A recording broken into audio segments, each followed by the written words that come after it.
Very nice. So let me just briefly introduce myself. I'm Megan Greene. I have absolutely no expertise on this film, but I am serving as moderator here for two people who do know a fair amount about it. And I wonder if you can both just briefly introduce yourselves. Good evening, everybody. Whew, that was a very intense.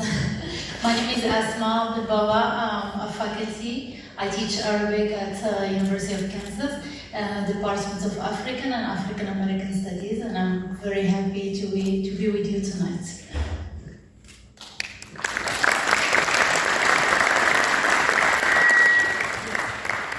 I'm Dr. Geoff Babb. I just retired after teaching at the United States Army Command and General Staff College since 1991. I'm a retired Special Forces officer. I helped build the counterinsurgency course that we built for the students as we were in both Iraq and Afghanistan. And be happy to answer questions on counterinsurgency, insurgency, revolution, and the doctrine, and how important the study of this French episode was to us. Hopefully I'll get a chance to talk just a little bit about the background that surrounds this. Thank you.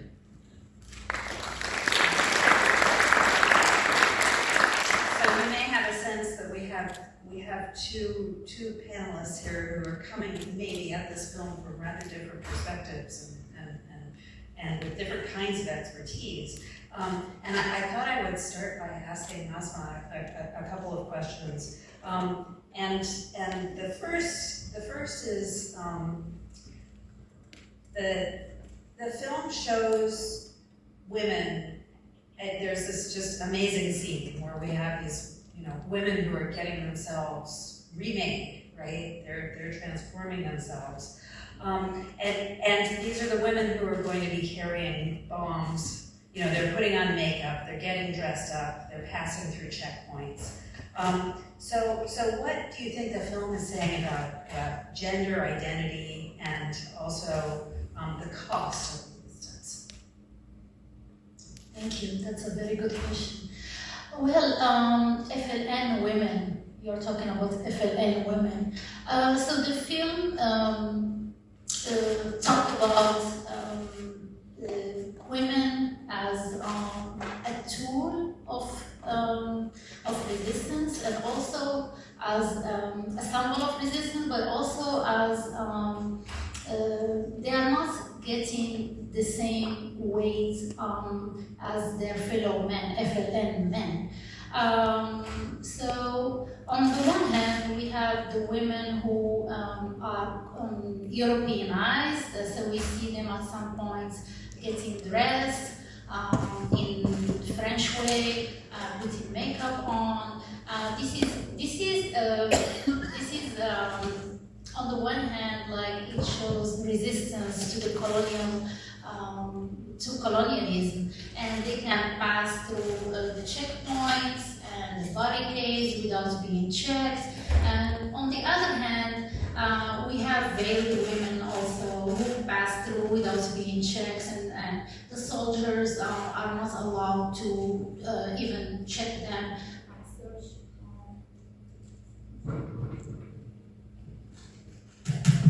Oh, it's back.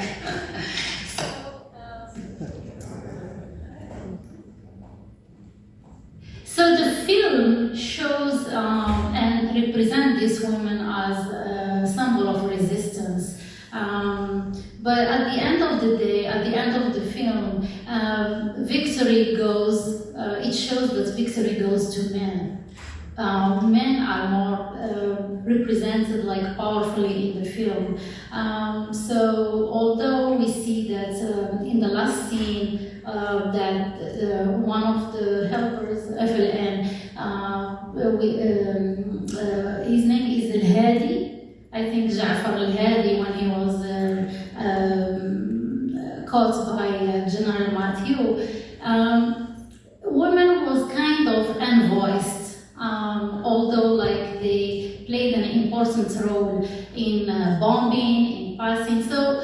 we, as audience, we cannot ignore the fact that they played a very important role in the resistance movements, and they could penetrate the French Quarter.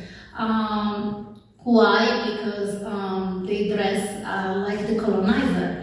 So this is also relevant if we think about the concept of mimicry. So they mimic the colonizer, which disrupts the colonizer, because as we have seen, women who are Algerian women who were dressed like European, they were not checked at the checkpoint, they were not searched, their bags were not searched, and they could, we can see them moving freely in the space in the French Quarter, and going to the coffee and bombing some spaces, which go hand in hand with the objectives of the FLN.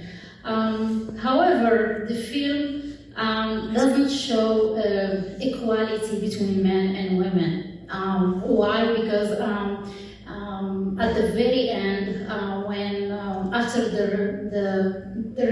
revolution was over and all of that, it feels that it's they're back. So women are back to being. There is a historical background actually of the movie, which is the Code of 1983, where Algeria is back to installing patriarchal structure. So it feels like it's the idea of gender was not equal. That's what I think. That's fascinating. I'm gonna actually stick with Asmaa for a minute and ask another question about space and how the film. If you could talk a little bit about how the film portrays the relationship between the Kasbah and the European quarter of Algiers, and what we learn from that spatial division about the nature of colonial society. Yeah. Thank you for your question. So the film portrays in a very nice way. For the first time I've seen, I think it's the only film that shows space, the physical space of the city, whether it's organic city, traditional organic city, or beside the organic city there is the French city, or the neoclassical architecture. So in a moment which is wartime moments, I haven't seen a lot of films that shows that. So let me start with the organic city. So Ben Bella,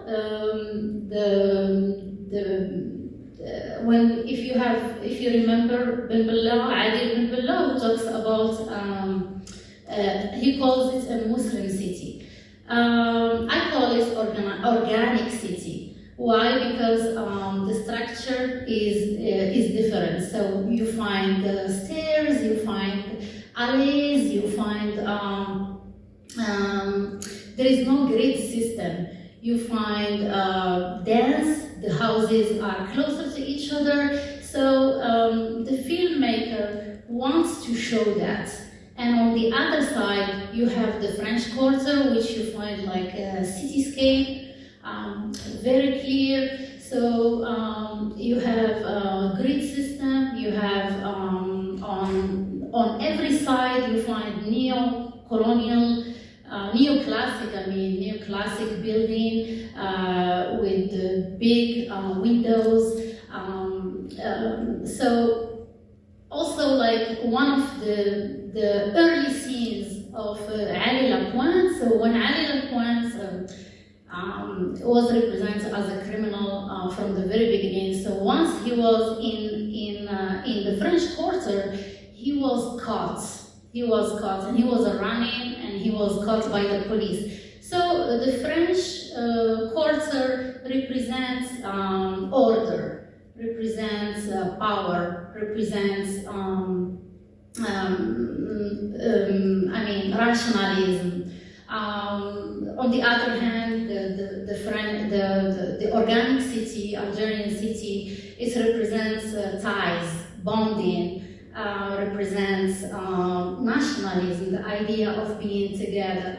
So I think that the filmmaker doesn't show that doesn't ignore that. He constantly reminds us that we are in the Casbah, a walled city.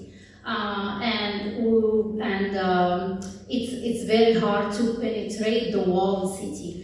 And he shows the conflict, also like how the story develops from the beginning till the end. It was always in a physical space. It was always in a conflict between the organic city and the French Quarter, where there is no communication. The only communication was militarization, was barricade, power,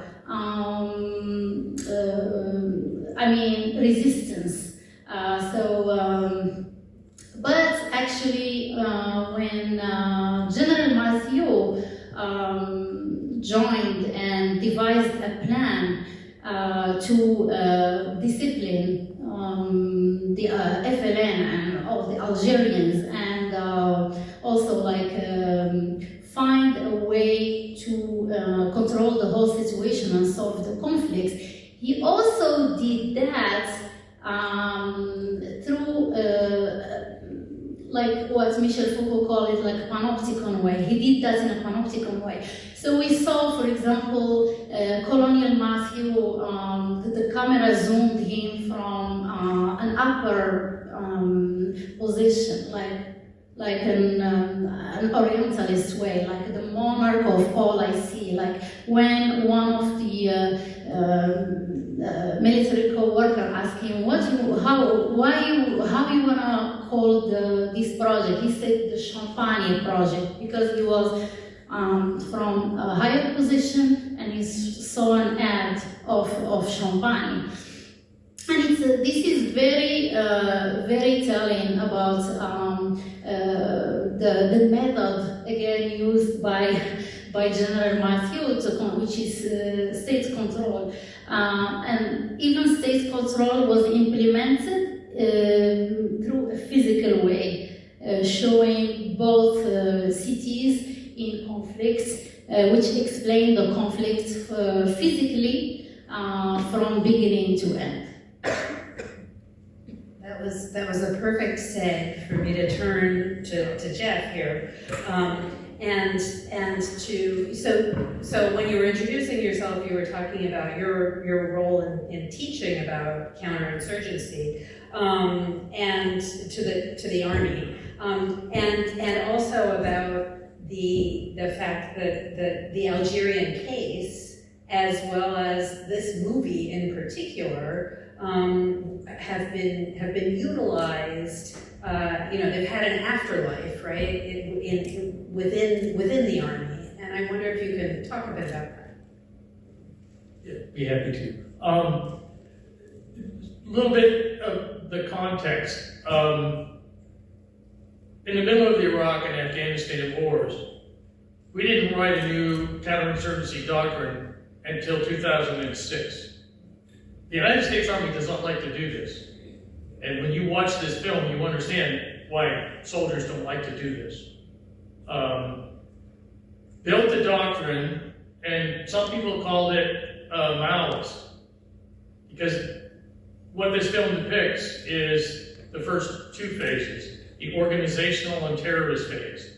You don't see the next phase, the defensive, where they're working in companies, battalions, and largers, which you would see, except this is the Battle of Algiers, this is not the Battle of Algeria. There's a whole other war going on up in the mountains and out in the hinterland that was slightly more effective. Now, the military was effective. The trouble was, it degraded the moral fiber of back in France. So that mention of Sartre, it fell apart in France. Revolutions are won at the political level, not the military level. And most revolutions end in some sort of negotiation. And so when we start teaching the American Revolution, because that's how we were born, throwing off our colonial masters. The French had fought. Now, there's two theorists, military theorists, that you read to go along with this film. One, his name is Trinquier, French counterinsurgency, and the other one is a guy named Galula, which, in my opinion, wrote the best book to give an army captain to understand insurgency. And the first thing you have to do is understand the insurgency that you're in. And the biggest French mistake here was not understanding, day one, what the people of Algeria wanted. France was trying to keep its colonies. It had failed in Vietnam and other places, but here it really came to a head. They tried to treat Algeria like it was a state, but they didn't give the people of Algeria citizenship. And that's partly what you saw between the the colonialist French people that were living there, and so this is a two-part war. And back in France, the problem was there were a lot of French living in Algeria, as you saw, and they were the targets in the cafes. So when we teach it, we're looking at understanding what the French did right and what they did wrong. And torture is at the core of it, because it destroys the moral fiber of the force. And the question out there is it effective? In the main, we don't believe it's effective. Now, it says in there 24 hours. It's a very interesting piece. When we teach our soldiers who are captured what they're supposed to do, it's basically, once you know somebody's captured, you assume everything they know gets turned over to the enemy. We still say name, rank, and serial number. I got a chance to visit Vietnam finally, just 2 years ago. And I went to the prison in Hanoi. And if you go to the prison in Hanoi, as an American, you expect that when you go to the Hanoi Hilton, where McCain and others were kept, that what you would see is a very anti-U.S. bent. In that museum, of which the front end of it now is really a 4-star or 5-star hotel, you just walk around the corner, you go in, and you can wander through that. It is mostly about what the French did. It's not about the Americans. There's one little room that has the Americans in it. And as a matter of fact, the lake that McCain crashed into has a monument to McCain on the shore. So that the French actions in this and allowing the torture is very, very significant.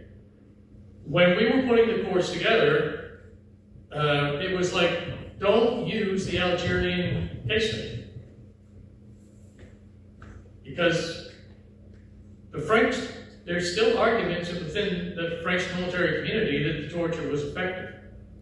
And we weren't going to basically put that, it's not in our doctrine.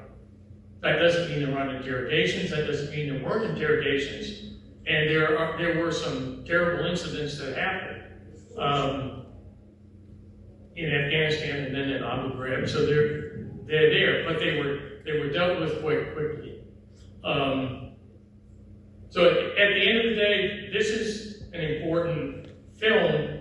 French counterinsurgency doctrine is important to study, again, for both what it did right, what it did wrong, and as this points out, after 2 years, it didn't land until 1962 until the French government decided, and the question that was asked, I think, was, what do the people of France want? If the people of France want Algeria, the military will do the best it can to keep it. That's what the Colonel Matthews says.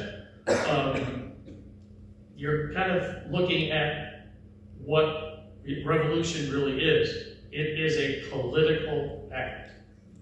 And I still like to argue, some would argue against this, especially with what we're seeing right now with drones and all the AI and all the other stuff.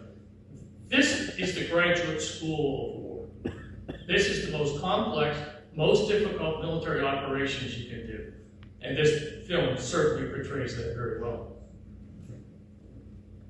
So let me ask one more question, and then I'm going to open it up to others. Just quickly, so the film really deals with revolution, right? And I wonder if you can talk a bit about what you think revolution means in the context of this film. I mean, maybe that's a huge question, but see if you can deal with it more, sort of briefly. I give it a shot. So, what revolution means? So, the film represents and also describes and portrays Frantz Fanon concepts of the colonizer-colonized relationship, complex relationship, and we have seen Ali Lapointe, and the other characters, how they went from criminals, pickpocketing, to some sort of position in the FLN, and it was a very complex structure. So I think that the film writer wants to use this character and as well as other characters and describe their pathway to portray the idea of revolution. So why I choose the idea of colonizer-colonized? Because I think from the very beginning, this relationship, the filmmaker wants to share this idea with us and ask. He wants the audience to think about it, to reflect on it in the sequences of the film, and also to let the audience redefine the idea of revolution. And that's what happened through one character. So I'm sure there are other characters that redefines the idea of revolution. For example, the women who were used as tools to bomb in the French Quarter. That's also an idea of revolutionizing or subverting. It's a subversion because women at that time in old Algeria, they were veiled, they were kind of hidden. So the filmmaker wants to show women who are Europeanized and also the ones who are veiled. So the filmmaker wants to impart the idea that women could access this French Quarter and even show their voice and communicate to the colonizer that they must go, or they might sit and discuss on the table. That's also a form of resistance or of revolution. I'll be very brief. Revolution is the organized use of armed force to change a government. Period. End of message. That's what it is, and that's what that film showed you. Sometimes it takes, 1775 to 1781, 5 or 6 years. Sometimes it takes 10 years. Sometimes it can take 100 years. So at the end of the day, if you change government and you don't use organized armed force, it's an election. All right, so I wanna open it up to questions, comments? Anyone? Okay. Or should I? I could definitely project. Okay, project away. My understanding is that when this was first shown, Pontecorvo included a title card at the beginning that said, "Not 1 foot of this is documentary footage." I guess what I'm wondering about is the will of the people to muster to be a part of something like this so soon in the shadow of it. And if you all know anything maybe about the history of what it took for him to do that. That's a really interesting question. I don't know if we have that, do we have that expertise here? You want to take this? So I think the question is partly about how the film is made very rapidly on the heels of independence, right, and of the revolution itself. And so what it must surely have been a challenge, but maybe not, for the director to mobilize so many Algerian people to participate in the making of this film when the memories were so fresh. You have any thoughts on that? I can try. I think the film, well, it was spectacular. Why? Because first there are two filming styles. There is the film that we know, and there is the documentary. So each time as audience we are reminded of history, we are reminded, oh, so-and-so number went and did this terrorist act, so-and-so did this bombing. So we are reminded from both perspectives, the perspective of the French perspective and also the FLN or Algeria perspective. So as audience, we receive two messages in parallel. We are kind of, I think as an audience, at some point I felt overwhelmed with the piece of information, constant piece of information, and I think this is an interpretation. I think that the filmmaker, together with the narrator, which is what's his name? Asif. So I think that they both work together to narrate the film. But I feel that there is sometimes a conflict because the visions sometimes they don't go. So the idea of Algeria is not the same from the perspective of from the filmmaker and also from the narrator, who is part of who is an FLN himself. So that's what makes kind of skepticism. For example, I believe, if we have an Algerian here, we can ask how they feel about the narrative. So I hope this answers. So that's style. So I'm trying to answer from the style of filming, the filming style. Any other comments, questions? Yeah, do you want to project? I'll try.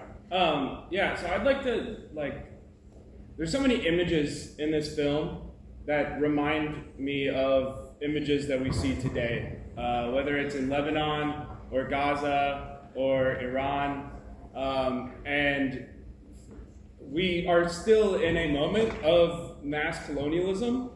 And so I kind of have a question of you're teaching counterinsurgency in this context of colonialism, which is based on domination of a certain group of people over another group of people, a devaluation, a removal of people's humanity, not only in these moments of insurrection, but in the basic operation of the government in these places in colonialism, whether it's in Gaza now or in Lebanon now. How do you rationalize that? Because we don't own them. The United States, basically, after World War II, became the global superpower. And one can argue that the people of the United States have always been 50-50 split most of the time on what that means. So at the end of the day, you got to throw the communist piece in there after 1945. And if you like the way people live in North Korea, enjoy it. There's this idea that many Americans have, not all Americans have, that we're not doing colonialism. What we're doing is trying to move people from where they were, some of them in colonialism, out of colonialism. Now, the communist game screwed it all up because the French colonies and the British colonies and even our own colony in the Philippines, which we had begun to work their independence starting in the mid-1930s. In 1946, they were given their independence from us. So, again, if I was sitting here as a French officer, there would probably be a different question. It is not hard for an officer, or most of the soldiers in the United States Army, when they go on an operation, to believe that what they're doing is in the best interest of the American people and for the betterment of the people that were there. So if you look at the Korean War, which would you rather be in today, South Korea or North Korea? So I'll be a little bit hard on you because it ain't colonialism from the American Army officer view.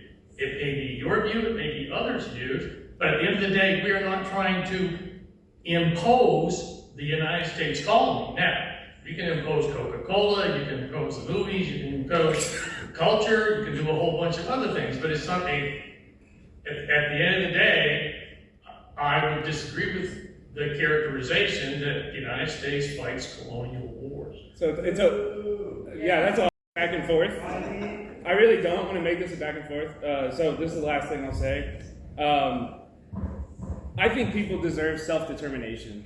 And I think whenever the United States Army goes abroad, you're correct, it's for the expansion of Coca-Cola, the expansion of American capital at the expense of those local populations. And when those local populations fight back, the things that you're teaching are the things that murder them and torture them. In every case, torture is not a sometimes thing, it's inherent in the colonialism and in this neo-colonialism, this expansion of capital. And I also want to remind you that the things that you're teaching are being deployed against the American people in places like Minneapolis right now.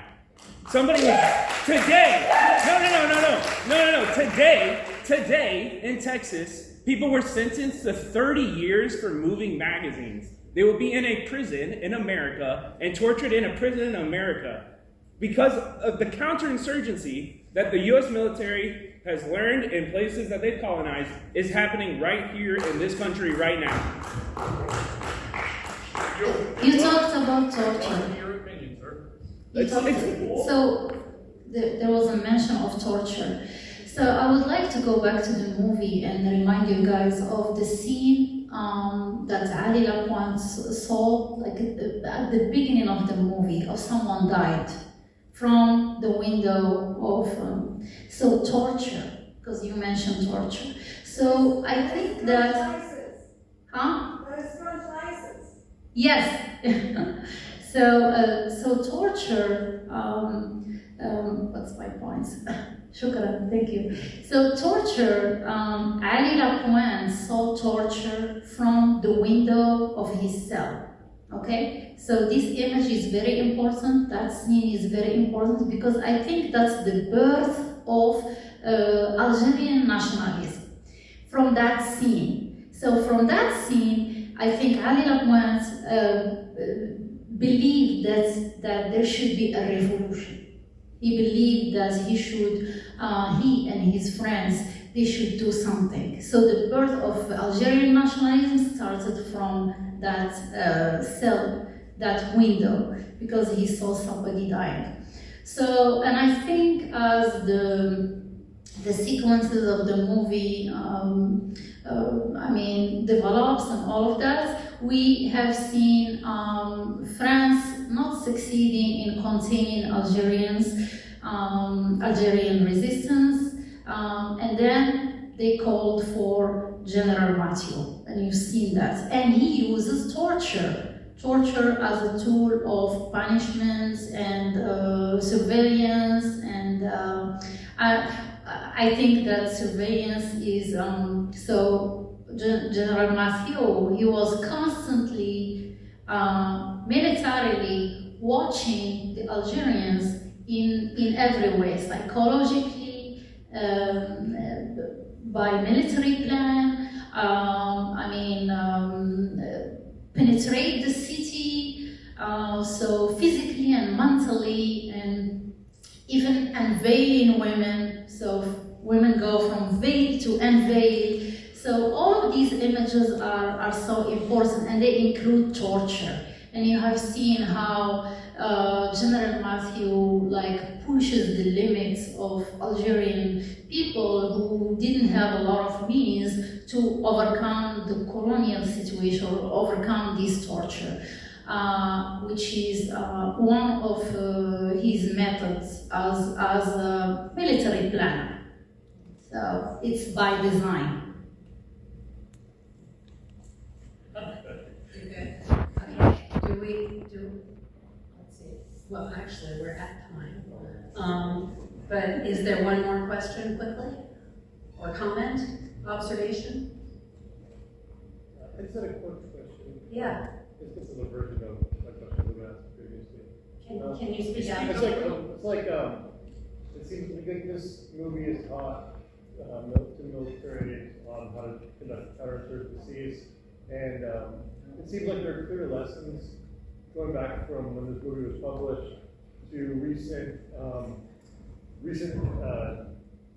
entanglements we have abroad currently, and that there's similar lessons we learned each time, but we still find ourselves in similar situations going forward. And I don't know, militarily, how do they? Is that because lessons are not learned from previous situations, or is it because literally we find ourselves in those situations from our leaders? Yeah, I'm a military historian, not a military politician. We have a saying in our department: we have lessons observed, we don't have lessons learned. And I couldn't agree more with you. We tend not. But who, again, when you take an oath to the Constitution of the United States and to follow the orders of those appointed over you, the senior of which was voted in by the American people, we're stuck with it unless we're given an illegal order. Okay, and that came up. The great senator from Arizona, certainly brought that up. He was both speaking for the American serviceman, of which he was. He was a naval officer. You don't have to follow illegal orders. But an order that comes from the duly elected leader of the United States to protect the nation and its security is very much open to the interpretation of the people in this room. But every 2 years, 4 years, and 6 years, you vote representatives in our form of government. The military's job is to follow the orders of the duly elected commander-in-chief, as long as they're not illegal orders. Yeah, both commandants. That wasn't you. My son happens to be a JAG officer. If you follow the Nuremberg trials, and there weren't just the Nuremberg trials, there were also trials in Japan. Okay? And arguably, when you follow the Nuremberg and others, we have Uniform Code of Military Justice. It's not the greatest read in the world, but at the end of the day, we follow lawful order. So if you're calling half the American people, whatever you're calling them, that voted for them, over half, that's a personal thing on you. From a historian's point of view, a military historian's point of view, the times that the United States Army has acted totally rogue and on its own. And I think if you don't need to read between the lines in here. Colonel Matthew was doing his job, and it wasn't until the people of France changed it that this could have gone on forever had not de Gaulle basically stepped up and said it's over.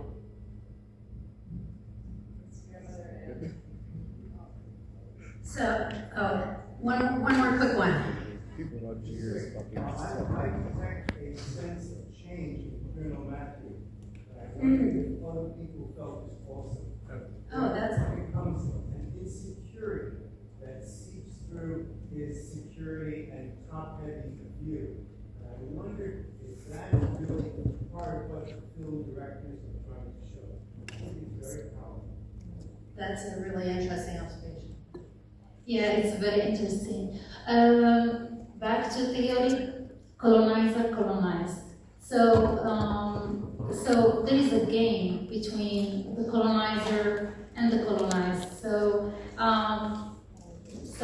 in the beginning, the Algerians, it's their land, they know the Kasbah very well, they can maneuver, they can move freely, the women can move freely, veiled or unveiled. That's power, okay, over the colonized.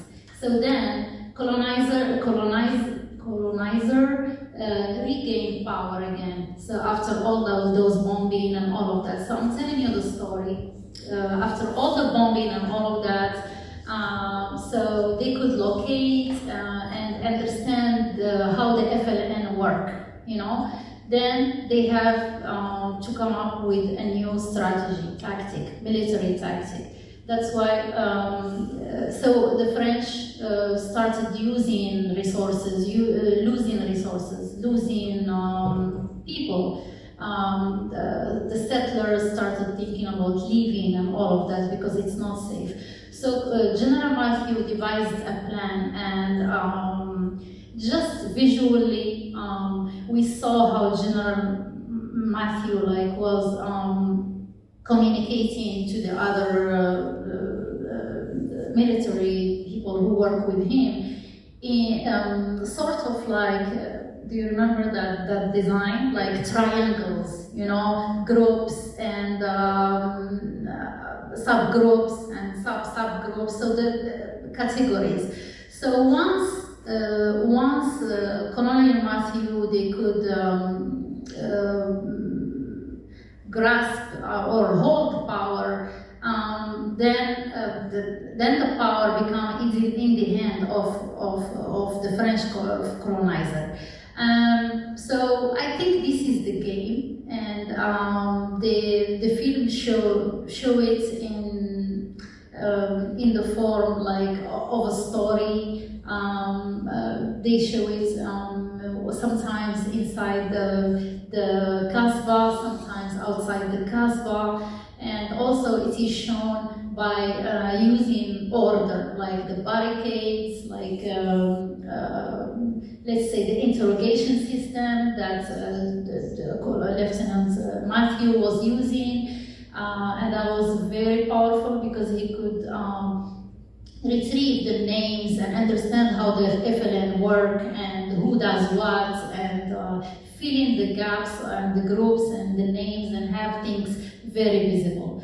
And that's very tactic and very strategic as well. Also, Colonel Matthew, he feels insecure because of his people he worked for. So he wants, we have heard a lot, it hasn't been translated very well from French to English. They have been talking a lot about la paix, peace, la paix, peace.